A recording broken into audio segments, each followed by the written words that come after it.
Ao Senhor ergo a minha voz e clamo, com a minha voz suplico ao Senhor. Derramo perante Ele a minha queixa, à sua presença exponho a minha tribulação. Quando dentro de mim me esmorece o espírito, conheces a minha vereda, no caminho em que ando, me ocultam armadilha. Olha à minha direita e vê, pois não há quem me reconheça nenhum lugar de refúgio. Ninguém que por mim se interesse. A ti clamo, Senhor, e digo, tu és o meu refúgio, o meu quinhão na terra dos viventes. Atende o meu clamor, pois me vejo muito fraco. Livra-me dos meus perseguidores, porque são mais fortes do que eu. Tira a minha alma do cárcere, para que eu dê graças ao teu nome. Os justos me rodearão, quando me fizeres esse bem. Amém. Senhor, queremos te louvar por termos o privilégio de estarmos reunidos aqui como teu povo, para te buscarmos, para diante do Senhor externar a nossa gratidão, colocar diante do Senhor também as nossas petições.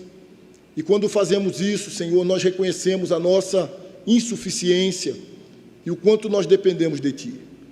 Pelo privilégio de cantarmos louvores ao Teu nome. Todas essas coisas nos fortalecem, nos renovam, nos animam. E agora que a Tua palavra está aberta e foi lida, continua a nos falar. Como já falaste, através do Salmo 100, te revelando como Deus fiel, bondoso e misericordioso. Que o Teu Espírito, Senhor, aplique a Tua palavra à nossa vida, de acordo com a realidade de cada um de nós. E eu peço que o Senhor me dê poder e graça para proclamar a Sua palavra, Pai, com temor e tremor, em nome de Jesus. Amém. Se você é povo da aliança, se você é filho de Deus, diga amém. E eu quero dizer para você que o Senhor conhece a sua dor e que o Senhor se preocupa com ela.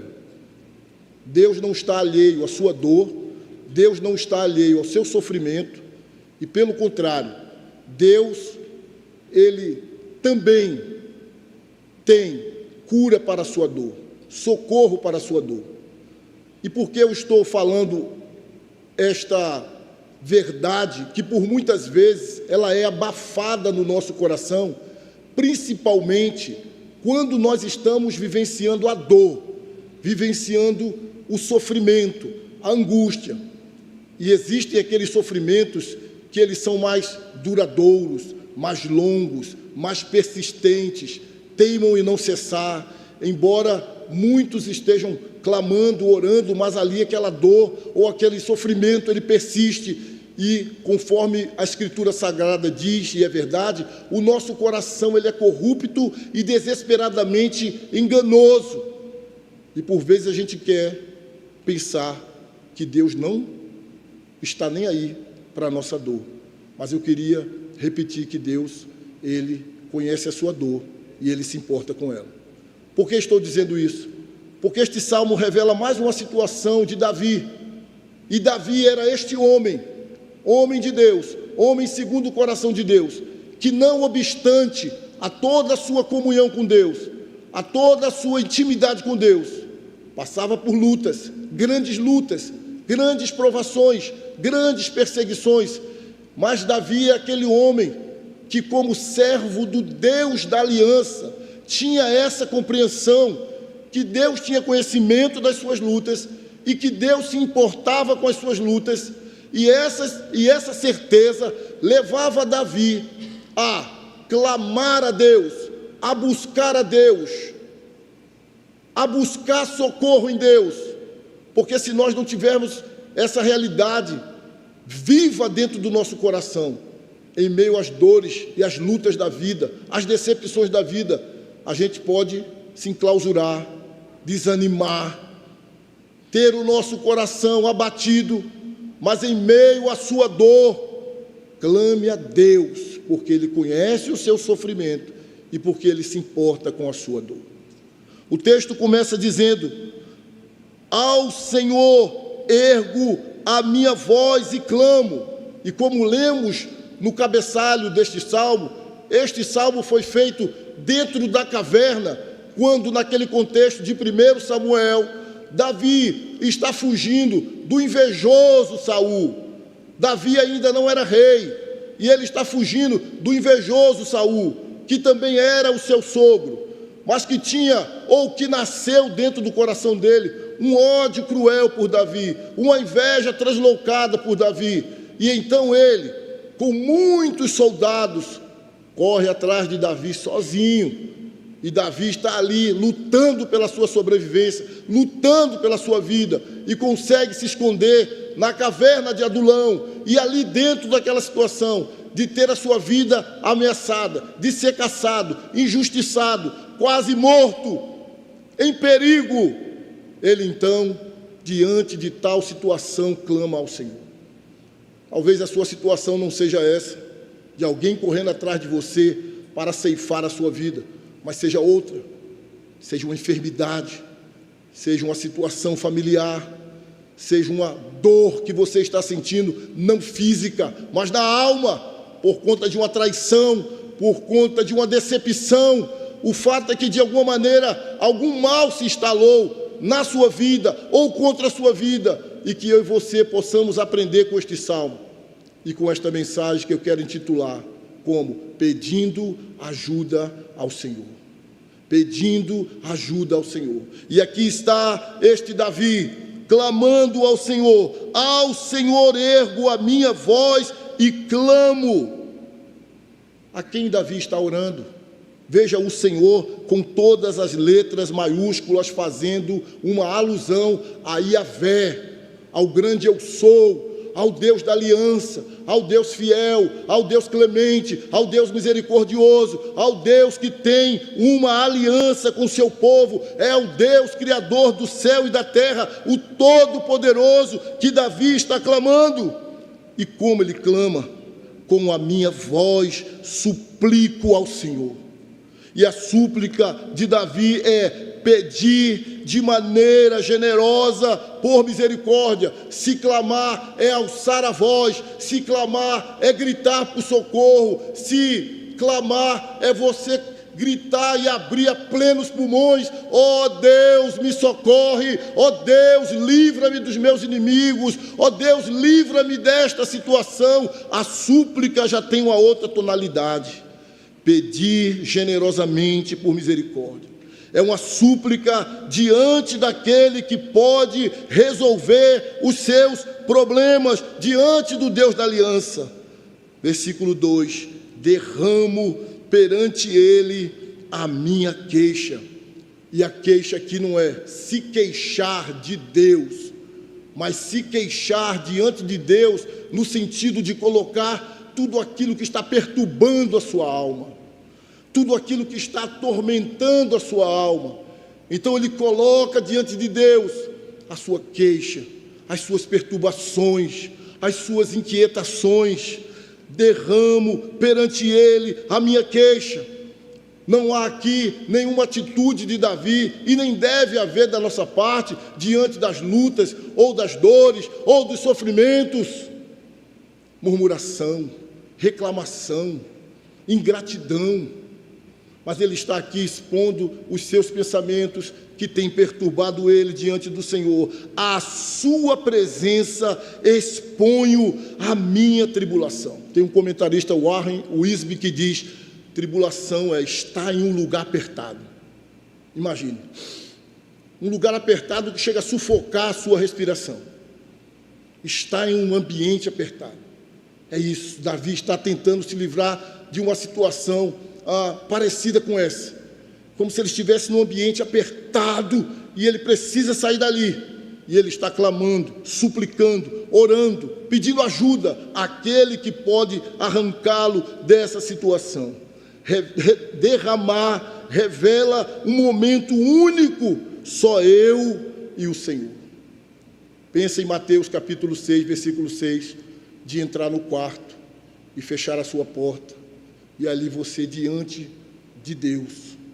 Porque existem situações na nossa vida, irmãos, que somente nós e Deus, podemos estar naquela audiência. Existem situações na nossa vida que as pessoas mais íntimas, elas ficarão de fora, para que nós possamos abrir diante do grande trono branco de Deus, o Todo-Poderoso, o nosso coração. É aquilo que o Senhor Jesus ensina em Mateus 6,6. Vá para o teu quarto e em secreto fala com teu pai, que em secreto te vê, e o teu pai que te vê em secreto, ele vai te recompensar. Às vezes falamos com tantas pessoas, às vezes recorremos a tantas pessoas, às vezes nos queixamos tanto, mas nos esquecemos de nos derramar diante daquele que de fato e de verdade pode trazer para nós o socorro. Eu também quero dizer, irmãos, abrir um parênteses aqui, de que as lutas da vida, as tribulações que nós passamos, dores, decepções, tristezas, não são aleatórias. Não existe aleatoriedade na vida do crente. Deus tem um propósito para todas as coisas. Em meio às dores, em meio às lutas, perdas, Deus está nos forjando, Deus está trabalhando na nossa vida para coisas melhores e para coisas maiores.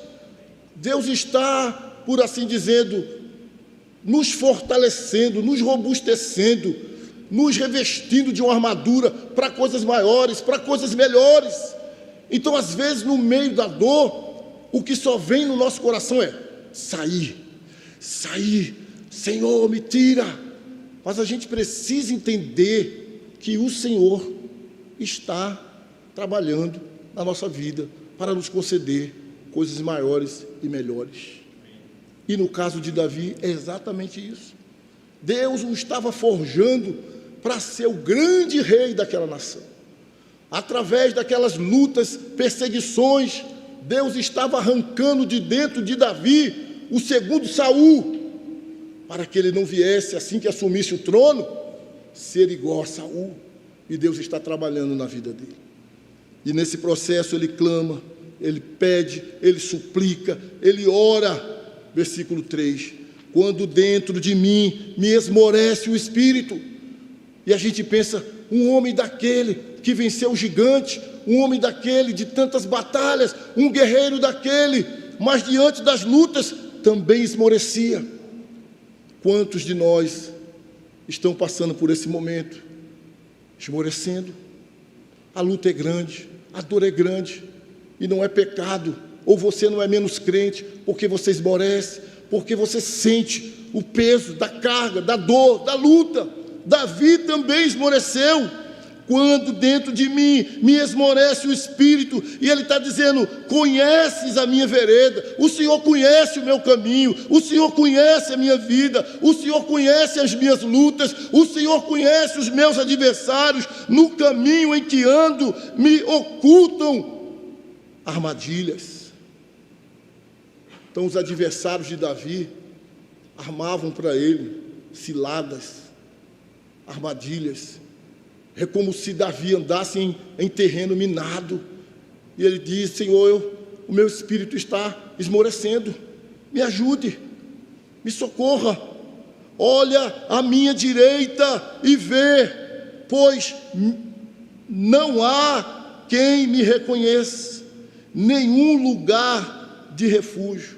À direita era o lugar onde geralmente o necessitado ou o réu em uma sentença tinha do lado alguém que era por ele, alguém que o defendia. E Davi está dizendo, Senhor, eu não tenho ninguém à minha direita, ou seja, eu estou sozinho nessa batalha. Os amigos fugiram, os amigos me deixaram, eu estou abandonado. Alguém já disse que é melhor o antagonismo dos inimigos do que o abandono dos amigos. Sabe o que é você ficar sozinho? Sabe o que é você olhar para um lado e para o outro, e você não tem ninguém com quem você possa chorar, com quem você possa dividir a carga? E era justamente isso que Davi estava sentindo.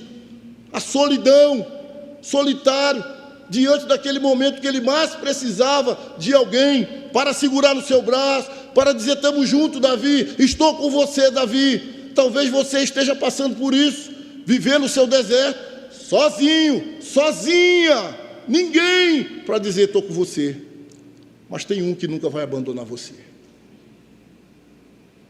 E essa convicção precisa estar no nosso coração, de que o Deus da aliança jamais nos deixará e jamais nos desamparará. Isso é tão significativo, e Davi deve ter tido muitas situações nesse sentido, que ele diz no Salmo 27:10, se meu pai e minha mãe me abandonarem, o Senhor, o quê? Me acolherá. As pessoas mais íntimas, no meio da nossa dor e no meio da nossa luta, podem se tornar insensíveis, podem nos abandonar, mas o Senhor, Ele jamais irá nos abandonar. Ele estará conosco, sempre e em todo o tempo. Mesmo quando o nosso coração insensível não percebe, o Senhor está conosco. Como diz o Salmo 46, Deus é o nosso refúgio e fortaleza, socorro bem presente em meio às tribulações. E é interessante como Davi se sente só, sem ninguém para ajudá-lo. Ele diz, ninguém que por mim se interesse. Final do versículo 4. Que segure na minha mão e diz, eu estou contigo, Davi. Nós vamos passar junto por esse negócio. Como é importante, irmãos, em meio a dias difíceis, nós podemos contar com pessoas. Nem que seja para não falar nada, mas simplesmente chegar perto e chorar com a gente. Para a gente saber, não estamos só. Joaquim está aqui comigo. Nós estamos chorando junto. Como isso é importante. E como nós precisamos nos deixar ser sensíveis para perceber a dor do outro e nos colocarmos como instrumento de bem, de bênção na vida do nosso irmão que sofre. Como pastores temos essa experiência de que, por vezes, pessoas vêm conversar com a gente e a gente só ouve, mal fala, e no final, ali de 1 hora, 50 minutos, aquela pessoa se levanta e ela agradece tanto, e ela agradece tanto. E a gente fica constrangido, dizendo, o que foi, irmão? Só pelo fato de você ter ouvido, só pelo fato de você ter sido um ombro para aquela pessoa, no meio daquela dor, no meio daquela situação. Versículo 5, ele continua dizendo, a ti clamo, Senhor, e digo, tu és o meu refúgio, o meu quinhão na terra dos viventes. Se Deus era o refúgio dele, aquele lugar onde ele podia se abrigar, Deus também era a sua porção, a sua recompensa, a quem Davi cria que dele viria o seu socorro. Tu és o meu refúgio, mas tu és também o meu quinhão, a minha recompensa. Atende o meu clamor, pois me vejo muito fraco. Por quê? Porque lutas longas, sofrimentos longos, eles têm a capacidade, por vezes, de nos enfraquecer, de nos esmorecer, de nos levar, muitas vezes, a pensar em Deus não está nem aí, e se entregar à clausura, se entregar ao escuro do quarto, ou se entregar à caverna, porque Davi, de fato, está numa caverna, uma caverna física, uma caverna de verdade, mas também uma caverna emocional, tendo a sua vida em risco. Mas não é essa a nossa direção dada por Deus, de se entregar, de desanimar em meio às fraquezas, de lutas longas, mas de olharmos para o Deus da aliança e clamarmos pelo seu socorro. Como diz o Salmo 34, clamei o Senhor e Ele me ouviu e me livrou de todos os meus temores. Livra-me dos meus perseguidores, porque são mais fortes do que eu. Davi reconhece a sua limitação. Davi reconhece que a sua estrutura é o pó. Davi reconhece o poderio dos seus inimigos. Ele diz, Senhor, livra-me dos meus inimigos, que são mais fortes do que eu. Mas o Senhor é mais forte do que todos os meus inimigos. Talvez a sua luta, a sua dor, o seu momento de provação e de tribulação está sobre a sua vida com muita força, e é maior do que você, mas não é maior do que o seu Deus que fez os céus e a terra. E você precisa tirar os olhos da dor, do problema, da tribulação e colocar naquele que é maior e que não é contra você. Deus, Ele é por você. Daí a necessidade de você ter no seu coração essa certeza de que o Senhor, Ele se importa com você, Ele se importa com a sua dor. E Davi tinha essa convicção no coração dele. E ele termina esse salmo no versículo 7, numa expectativa de fé, de confiança, de certeza de que Deus iria operar. E ele diz: tira a minha alma do cárcere, tira a minha alma desse aprisionamento emocional, tira a minha alma desse desânimo, desse esmorecimento. Para quê? Para que eu dê graças ao teu nome. Veja o propósito. Me tira, Senhor, desse cárcere. Me tira, Senhor, dessa situação de prisão, para que eu dê graças ao teu nome. Os justos me rodearão quando me fizeres esse bem. Ou, em outra versão, quando manifestares na minha vida a tua bondade. Aqueles que não puderam estar ao meu lado para me ajudar na hora da dor, na hora do sufoco. Quando chegar a minha vitória, Senhor, eles estarão do meu lado para honrar, para glorificar o teu nome e para dar graças ao Senhor. Irmãos, caminhando para o final, o fato de nós pertencermos ao Deus da aliança não nos isenta de problemas. Mas porque nós pertencemos ao Deus da aliança, Ele está conosco e nele nós temos socorro. Davi esmoreceu. Jesus sentiu o peso lá no Getsêmani, de tanta coisa que estava para vir sobre ele. E ele se queixou com os discípulos, dizendo: nenhuma hora pudestes orar comigo. Porque dores, problemas, angústias grandes, elas pesam sobre a nossa vida. Mas aquele Jesus que se levantou no Getsêmani e que disse: Senhor, se for possível de mim, passa esse cálice, se for possível, passe de mim esse cálice. E a vontade de Deus foi: siga o caminho, beba o cálice. E Jesus seguiu, foi à cruz, tomou o cálice e venceu, para que todo aquele que nele crê também vença. E ele diz, lá em João capítulo 16, versículo 33, no mundo passais por aflições, mas tende bom ânimo, eu venci o mundo.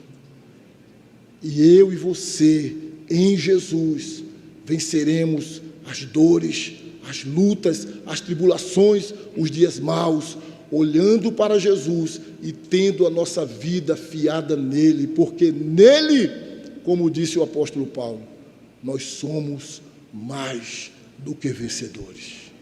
Olhe para Jesus, queridos. Olhe para Jesus e você terá vitória sobre as suas dores, sobre as suas tribulações, sobre as suas angústias. Deus se importa com você. Deus se importa com as suas dores. Olhe para Jesus.